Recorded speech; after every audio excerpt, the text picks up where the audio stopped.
সালে ত্রিপুরায় বিজেপি সরকার প্রতিষ্ঠিত হওয়ার পর ৬,৮৮৭ জনকে বিভিন্ন স্তরের শিক্ষক পদে নিয়োগ করা হয়েছে। ২০২৪-২৫ অর্থ বছরের ৪৪টি বিদ্যালয়ে নতুন ভবন নির্মাণ করা হয়েছে। আগামী দিন নতুন ভবন তৈরি এবং পুরাতন ভবনের সংস্কারের পরিকল্পনা রয়েছে। শহরের বিভিন্ন স্কুলের দ্বারোদ্ঘাটন অনুষ্ঠানে একথা বললেন মুখ্যমন্ত্রী ডক্টর মানিক সাহা। বিজেপি নেতৃত্বাধীন সরকার 2018-তে যখন আসে, তারপর এপ্রিল 2025 পর্যন্ত এখন পর্যন্ত প্রায় 6,887 জনকে আমাদের বিভিন্ন স্তরের শিক্ষকদের নিয়োগ করা হয়েছে।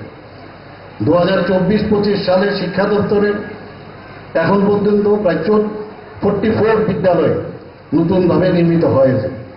অনলি 2024-25 অর্থ বছরে 44 বিদ্যালয়ে নতুন ভবন নির্মাণ হয়েছে এবং তাতে করে 153 কোটি টাকা খরচ হয়েছে।